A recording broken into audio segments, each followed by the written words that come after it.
Welcome everybody, Jameson C. Montgomery here. I wanted to discuss what a lot of you had questions with about cleaning your ears, a safe, easy way to do it without causing any harm. A lot of you are dealing with problems in the ear, of course, here. If you're familiar with the J Well in the studio, you know that we focus on ear health. So we are going to talk about a safe, effective way. This is a tool I use quite a bit. I actually use it every other day or so.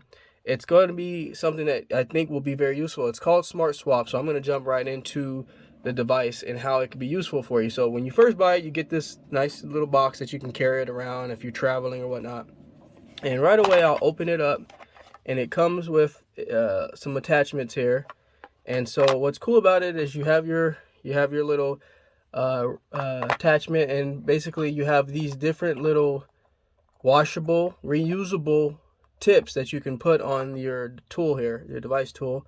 And it's pretty nice because they give you quite a bit actually, because what I do is I use one of them and then I'll put it in warm to hot water with a little peroxide or whatnot and sanitize it and let it sit overnight or whatnot. Or, you know, that's only if I'm not being lazy, you know, or I clean it, scrub it real good and pop it back in the box. So I have this device here, and I'll just choose one of the attachments at random.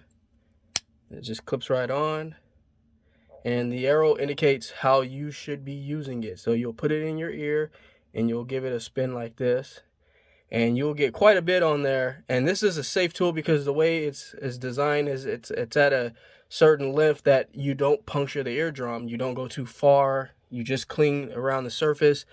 If you are looking this tool up, this Smart Swab up, the only negative reviews you'll see is that it doesn't clean enough. A lot of people are saying, oh, it's not cleaning, it's not taking a lot of wax up. You don't want it to go as far as what a Q-tip does. Q-tips are not designed for the ear. So for all the negative reviews that it does have, it's always the same. It doesn't go all the way. You're not supposed to go that far. The Q-tip doesn't stop you. You can go all the way and puncture your eardrum, and even worse, you can take earwax that shouldn't be taken out of your ear. If you really are familiar with earwax, you need earwax as well. It blocks a lot of the debris that goes in the ear. It traps a lot of bacteria and debris, and it keeps your ear protected. So you don't want to go all the way in the ear and remove everything out of it. You want to just use this device because it's going to make you stop no matter how far you go. It's silicone, so it doesn't hurt at all going into the ear. And so I just wanted to tell you guys all, if you are using Q-tips, please stop, because you should not be using those. There's a few reasons why.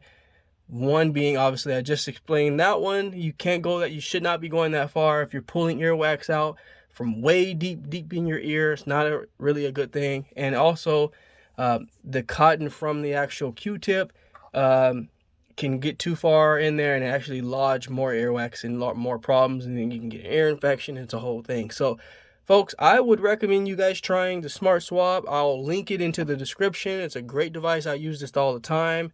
I still use it, and it's the only thing I do use. I don't use any other devices to clean my ears anymore. So I really think you guys will get a lot of good use out of using the Smart Swab. It's a great tool, and you get to keep reusing it. And so check it out in the description. Tell me what you guys think, and I hope this video was very useful for you all. And let me know in the comments if you got good use out of it, and if you did, great. If you didn't, when there's more devices out there for you. So alrighty folks, take care, talk to you soon. Jameson C. Montgomery signing out.